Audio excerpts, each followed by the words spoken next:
We have an ABC 7 News I-Team investigation. You might remember the story of the 12-year-old Maryland boy, Diamante Driver. He died from a brain infection that was caused by tooth decay, which is the most untreated of all children's diseases, by the way.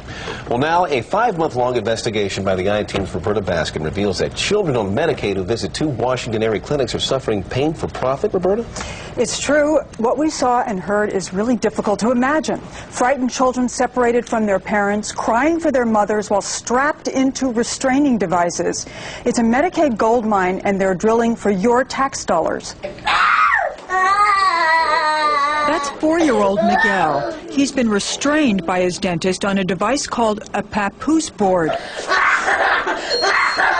And Miguel's mother isn't allowed to watch. That's the policy at Small Smiles. Not that we are doing anything wrong, but as a parent, you wouldn't want to see your child strapped up like that. Dr. Aldred Williams manages Small Smiles clinics in Langley Park, Maryland, and the district. He says they use papoose boards on small children about half the time. Is part of it so that you can get them in and get them out quickly? Yes, that would be part of it, because you could potentially spend 2 hours on a kid who's not stabilized and moving around, and that's not cost productive for us. But more than a dozen dentists we surveyed said papoose boards are rarely, if ever, used. I have never used a papoose board. Never? Never. Now watch how the dentist gets Miguel to open his mouth. She pinches his nostrils, forcing his mouth open, a practice most dentists abandoned years ago. Is that an acceptable treatment?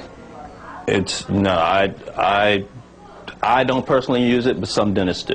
Dr. Thomas Kim is a pediatric dentist. She's holding his nose shut to get his mouth open. That's not acceptable. I think they can do this because their parents are not presenting in this room.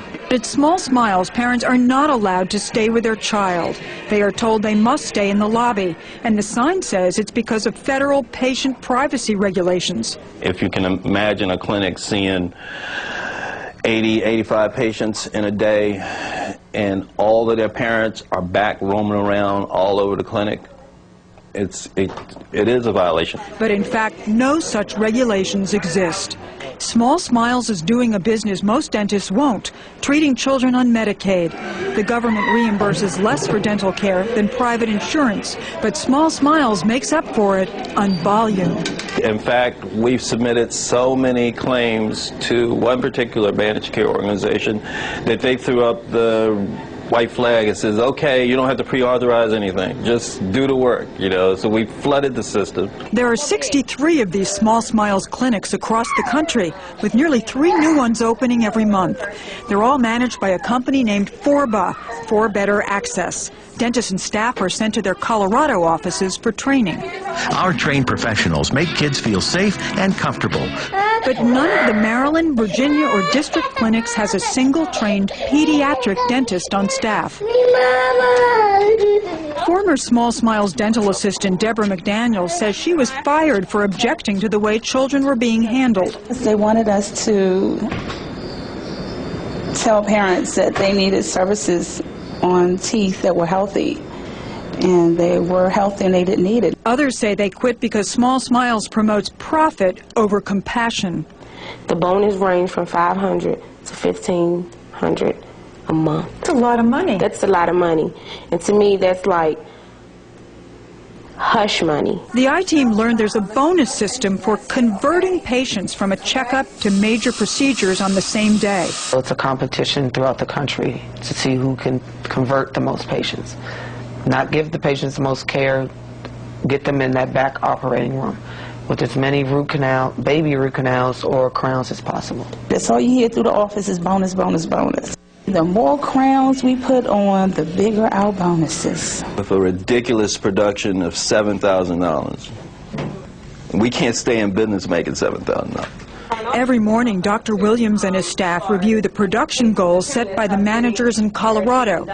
The most glaring statistic yesterday is we only converted 2 patients. And out of 35, if we only convert 2, then we're setting ourselves up for failure.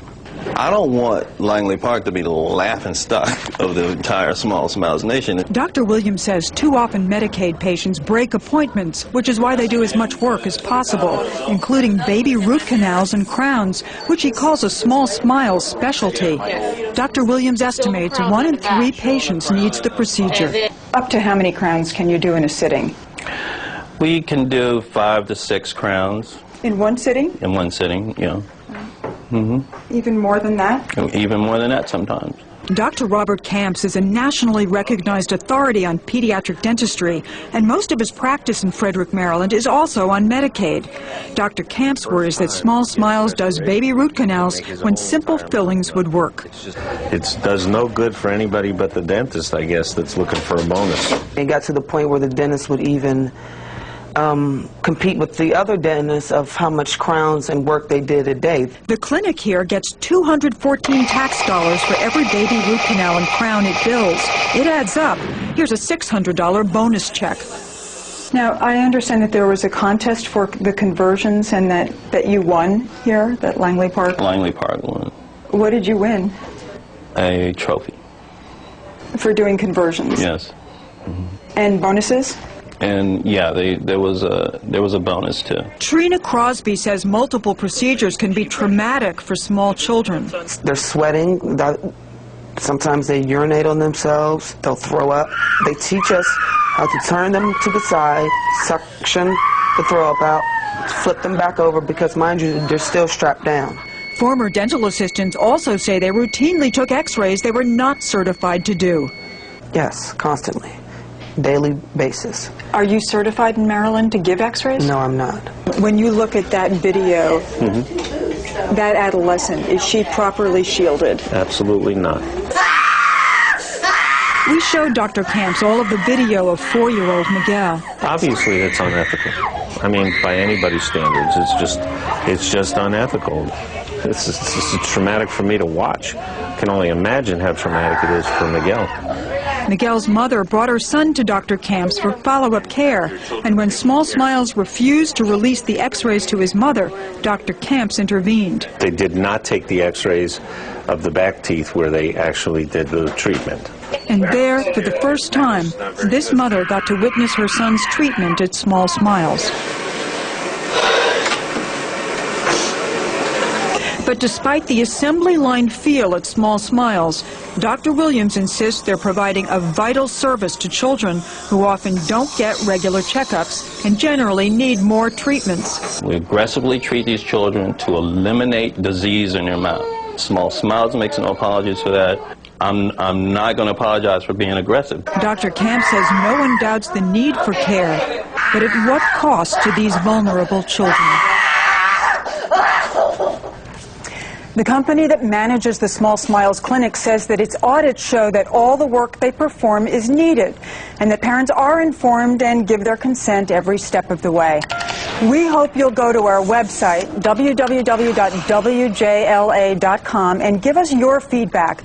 You'll find more information there, including a special hotline number set up by the Medicaid Inspector General's office. And finally, this was a very difficult process for many of the people who worked at this clinic. Many of them reported that the children suffered verbal abuse during their dental visits, comments like telling a child that if you're not good, then the bad doctor is going to come in. And I'll just say we're going to stay with this story. All right. Excellent work. Thanks, Roberta. Thank you. And